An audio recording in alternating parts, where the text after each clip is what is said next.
मैं सुरेंद्र सिंह चारण, साचार्य राजकीय महाविद्यालय धौलपुर। हमारा ये टॉपिक चल रहा था मध्यिका का। अब तक आपने मध्यिका की व्यक्तिगत श्रेणी देखी और व्यक्तिगत श्रेणी में केवल मूल्य दिए होते हैं। आज हम देखेंगे खंडित श्रेणी। खंडित श्रेणी में आवर्तियाँ और मध्य जो मूल्य दोनों होते हैं कि मूल्य दे रखे होंगे, आवर्तियाँ दे रखी होगी। तो सबसे पहले क्या करेंगे, उनकी संचय आवर्ती निकालेंगे। संचय आवर्ती CF बनाते हैं और सूत्र जो लगता है कि m = n+1/2 पद का मूल्य, जैसा हमने पहले उसमें देखा था उसी तरीके से इसका भी हम निकाल सकते हैं। तो यहाँ एक एग्जाम्पल दे रखा है कि निम्न समांकों से मध्य का मूल्य ज्ञात कीजिए। ये पद आकार दे रखे, आवर्तियाँ दे रखी है। यहाँ जो हम अब लेंगे, देखिए यहाँ पद आकार, इसको x मान लिया, आवर्तियाँ f मान ली। इस आवर्तियों की संचय आवर्ती निकालेंगे। तो संचय आवर्ती निकालने का जो तरीका क्या है कि यहाँ पर 3, तो यहाँ भी 3 लिखेंगे। इस 3 में ये 7 जोड़ दो, कितने 10 हो गए। 10 में ये 12 जोड़ो तो 22, 22 में ये 28 जोड़ो 50, और 50 में ये 10 जोड़ो 60, 60 में 9 जोड़ें तो 69, और 69 में 6 जोड़ें 75।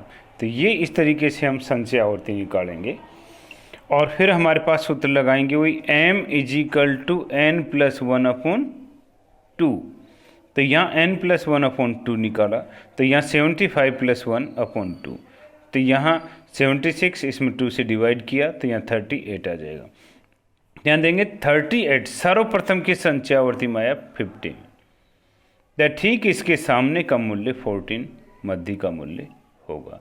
तो हम क्या करेंगे, इसमें जो भी मूल्य आता है उसको संचय आवर्ती में देखेंगे। जैसे 22 है और यहाँ पर 38 है, 38, तो ये इसमें जाएगा 50 में।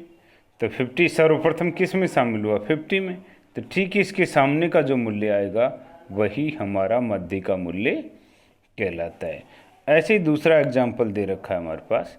इसमें दे रखा है x, ये मूल्य, इधर f दे रखा है, तो वही संचय आवर्ती निकालेंगे। 5, 5 में 8 जोड़ेंगे 13, 13 में 17 जोड़े 30, 30 में 10 जोड़ेंगे 40, 40 में 6 जोड़े 46, और 46 में 4 जोड़े 50। फिर इसके बाद वही n+1/2, यानी 50 + 1 51, इसमें 2 का भाग देते 25.5। देखिए 25.5 13 में तो शामिल हो नहीं सकता, तो किस में होगा, 30 में। तो 30 के ठीक सामने का मूल्य कितना है, 30।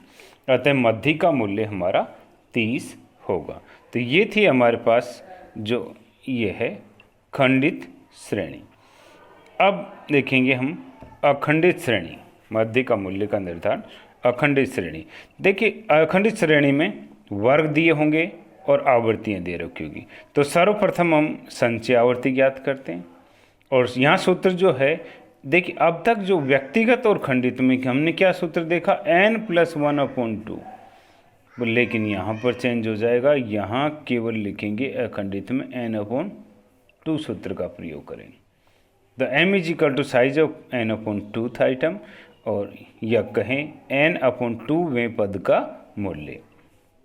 और मध्यिका की संख्या जिस संचय आवर्ती में सबसे पहली बार आती है उससे संबंधित वर्ग मध्यिका वर्ग कहलाता है। फिर हमारे पास सूत्र आएगा कि आरोही क्रम और अवरोही क्रम दोनों के लिए, कि आरोही क्रम होगा तो L1 + I/f m - c। Small m का मान कौन सा है, ये n/2। C है ठीक पहले की संचय आवर्ती। L1 है मध्य का वर्ग की निम्न सीमा, I है वर्ग की आवर्ती, जो भी F है, ये I है वर्ग अंतराल, F है मध्य का वर्ग की आवर्ती। यहाँ अवरोही क्रम में अगर हो तो सिर्फ इतना सा चेंज होगा, L2 माइनस होगा ये सारा, I/f m - c। तो हमें ये ध्यान रखना है कि आरोही क्रम में अगर हमारे पास है तो आरोही क्रम के लिए क्या करेंगे, हम L1 प्लस करेंगे इन सब को, और यहाँ अगर अवरोही क्रम है तो अवरोही क्रम में L2 माइनस करेंगे इन सबको। तो इसका हमें विशेष ध्यान रखना है। अब यहाँ एक दे रखा है सूत्र का आधार, जो हम सूत्र प्रयोग कर रहे हैं उसका आधार क्या है। अखंडित श्रेणी में मध्यिका के सूत्र का प्रयोग करते समय यह माना जाता है कि प्रत्येक वर्ग की इकाइयों का इसके पूरे वर्गांतर में समान रूप से वितरण हुआ है। जैसे अखंडित श्रेणी में n/2 का प्रयोग किया जाता है, n+1/2 का नहीं। इसके कारण बताएं। जैसे हमारे पास देखिए यहाँ जो रखा है कि जो व्यक्तिगत श्रेणी और खंडित श्रेणी थी उसमें n+1 का प्रयोग कर रहे थे, और जब अखंडित श्रेणी तो n/2 का प्रयोग करें। तो इसके अंदर दिया गया कि इसका क्यों कारण है कि यहाँ से अखंडित में n/2 का प्रयोग ही क्यों करते हैं। तो इसमें दे रखा है कि अखंडित श्रेणी में मध्यिका ज्ञात करने के लिए n/2 का प्रयोग किया जाता है, n+1/2 का प्रयोग नहीं। इसके कारण है कि मध्यिका का मूल्य एक समान होना चाहिए, चाहे वो उसका निर्धारण आरोही वर्गांतर में हो या अवरोही वर्गांतर में, यानी आरोही क्रम में आए या अवरोही क्रम में आए, उसका आंसर क्या होना चाहिए, समान होना चाहिए। तो केंद्र को बिंदु को n/2 पर स्थित मानने पर ही दोनों स्थितियों में मध्य का मूल्य समान आता है। यानी केंद्र को हम ये माने कि इसको n/2 लेंगे तभी, चाहे आरोही क्रम रखें चाहे अवरोही क्रम रखें, आंसर हमारा सेम आएगा। दूसरा है संचय आवर्ती वक्र खींचकर मध्यिका का मूल्य निर्धारित करने के लिए भी n/2 का ही प्रयोग करेगा। यानी आवर्तियाँ आदि संचय आवर्ती वक्र इस तरीके से हम वक्र खींचें तो मध्य का मूल्य इसको भी n/2 के रूप में ही बांटेंगे, क्योंकि वक्र का केंद्र बिंदु n/2 पर ही होता है, जो कि उसके बराबर दो भागों में बांटता है। एक भाग इधर बराबर का, दूसरा भाग इधर आएगा हमारे पास। अब इसका हम एक एग्जाम्पल लेते हैं। यहाँ कि निम्नलिखित प्राप्तांकों से मध्य का मूल्य ज्ञात कीजिए। प्राप्तांक जो आवर्तियाँ दे रखी है 0 से 10, 10 से 20, 20 से 30, वो वर्ग दे रखे हैं। इधर आवर्तियाँ हैं 8, 30, 40, 12 और 10। 8 में 30 जोड़े 38, 38 में 40 जोड़े 78, 78 में 12 जोड़े 90 और 90 में 10 जोड़े 100।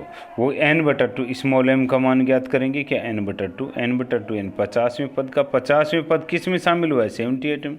तो ठीक इसके सामने का जो वर्ग है कौन सा, 20 से 30, ये हमारा मध्य का वर्ग होगा।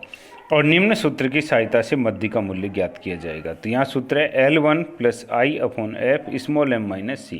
L1 जो मध्य का वर्ग की निम्न सीमा, I वर्ग अंतराल जो इसमें 20 से 30 यानी 10 का अंतर है, और f इसकी आवर्ती ठीक सामने की आवर्ती 40 है।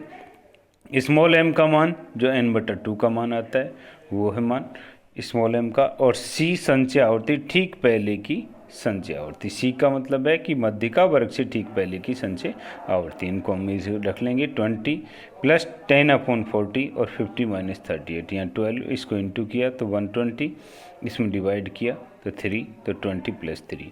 तो ये हमारा था मध्य का वर्ग का, उसके अंदर अखंडित श्रेणी में मध्य का मूल्य का निर्धारण।